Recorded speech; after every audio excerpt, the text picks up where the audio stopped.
हरियाणा प्रदेश का एक ऐसा नेता जो राजनीति के शुरुआती दौर में अपने से बड़े नेता की गाड़ी चलाया करता था। एक ऐसा नेता जिसकी राजनीतिक शुरुआत में जिंदगी गुमनामी में गुजरी। क्या पता था एक दिन यही लड़का, यही नेता आगे चलकर हरियाणा सरीखे प्रदेश की बागडोर संभालेगा। तो दोस्तों नमस्कार, मैं हूं आपका अपना सुशील कश्यप हरियाणा से, और आज बात नायाब सैनी की।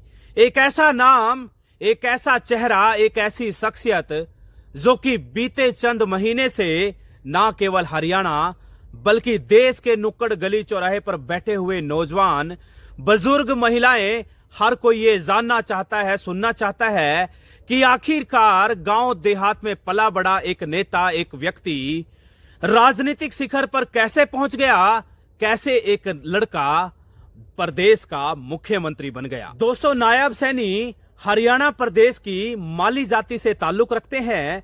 माली जाति को हाल फिलहाल के दिनों में सैनी जाति से जाना जाता है। और दोस्तों जो सैनी जाति है ओबीसी की मुख्य जाति है। और काम धंधे की बात करें तो माली समाज का मुख्य काम होता था फल फूल और सब्जी उगाना। और संघर्ष के दिनों की बात करें तो नायाब सैनी इन्हीं फल फूल और सब्जी उगाकर बड़े हुए हैं।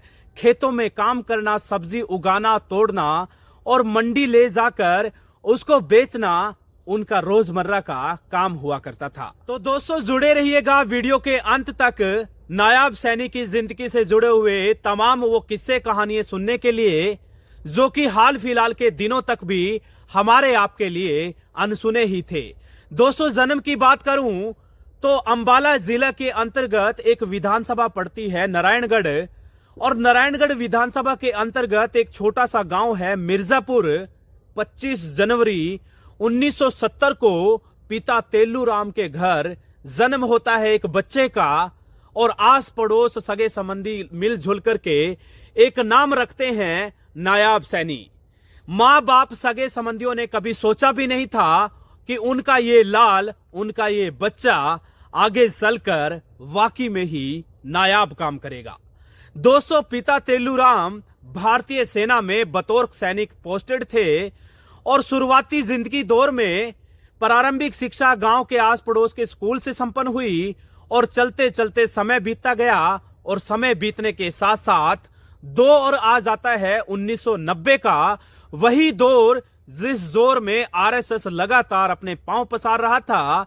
और प्रचारक के तौर पर 1990 के दशक में हरियाणा में आ जाते हैं मनोहर लाल खट्टर। मनोहर लाल खट्टर आरएसएस को लेकर नए नए नौजवानों की भर्ती कर रहे थे। और उसी दौर में नायाब सैनी भी अपनी नौजवान अवस्था में थे। मात्र 20-22 साल की उम्र थी और मुलाकात हो जाती है मनोहर लाल खट्टर से। मनोहर लाल खट्टर आखिरकार नायाब सैनी को अपने विचारों से इतना ज्यादा प्रभावित कर देते हैं कि नायाब सैनी आरएसएस को ज्वाइन कर लेते हैं। और आरएसएस का उस दौर में जो मुख्यालय था, जो दफ्तर था, वो चंडीगढ़ के नजदीक पंचकुला में बताया जाता है। उसी दफ्तर में नायाब सैनी कंप्यूटर चलाने लगे। दोस्तों कहा यह जाता है, जानकारी ये मिलती है कि नायाब सैनी कभी कभार उसी मनोहर लाल खट्टर की गाड़ी चलाया करते थे, जो कि आगे चलकर न केवल बीजेपी बल्कि आरएसएस में भी बहुत अच्छी खासी पकड़ रखा करते थे। 1990 में नायाब सैनी आरएसएस को ज्वाइन करते हैं। और तकरीबन 6 साल आरएसएस के साथ काम करने के बाद नायाब सैनी की एंट्री हो जाती है बीजेपी में। 1996 के दौर में बीजेपी ज्वाइन कर लेते हैं। और दोस्तों देखते ही देखते वो दौर आ जाता है जब मुखर रूप से राजनीति में नायाब सैनी की एंट्री हुई। और राजनीतिक सफर की शुरुआत होती है युवा मोर्चा से। युवा मोर्चा के महामंत्री बनाए गए जिला अंबाला के। उसके बाद प्रदेश में कृषि मोर्चा के भी महामंत्री रहे। और देखते ही देखते दौर आ जाता है 2014 का। दोस्तों 2014 में नायाब सैनी नारायणगढ़ विधानसभा से सबसे पहली दफा विधायक बनकर विधानसभा पहुंचे। उसी सरकार में मनोहर लाल खट्टर ने मुख्यमंत्री रहते हुए अपने नायाब हीरे को राज्य मंत्री बनाया। राज्य मंत्री के तौर पर रहते हुए भी कई ऐसे काम हैं जिनको आने वाली पुश्तें भी सदा सदा के लिए याद रखेंगी। दोस्तों, देखते ही देखते नायब सैनी एक दर एक सीढ़ी चढ़ते चढ़ते नई नई बुलंदियों को छूते जा रहे थे। 2019 में राजकुमार सैनी, जो कि ना केवल सैनी समाज बल्कि बैकवर्ड समाज का बड़ा चेहरा थे, उन्होंने सांसद पद से इस्तीफा दे दिया और उनकी जगह पर खाली हुई कुर्सी को नायब सैनी के हवाले कर दिया गया।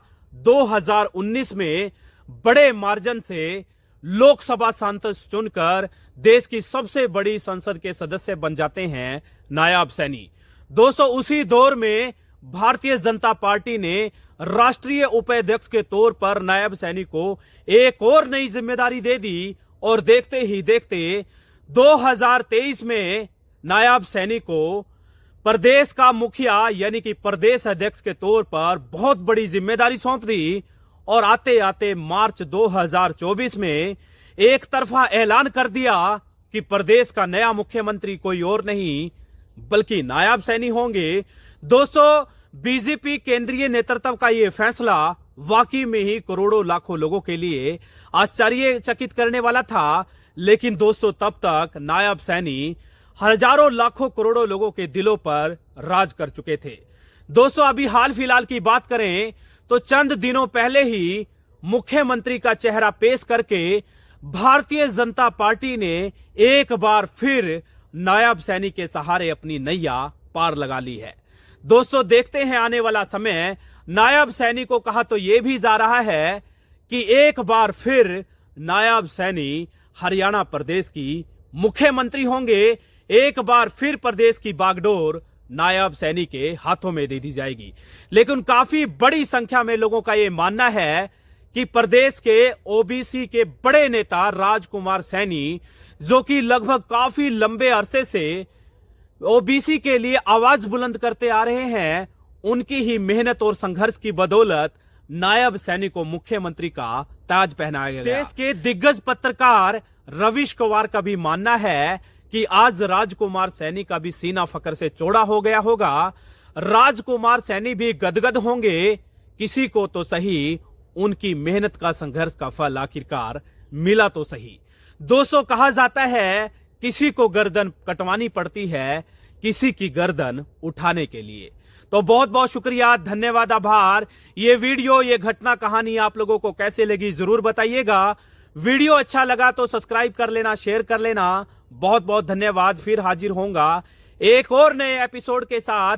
तब तक अपना ख्याल रखिएगा, बहुत सारा ध्यान रखिएगा।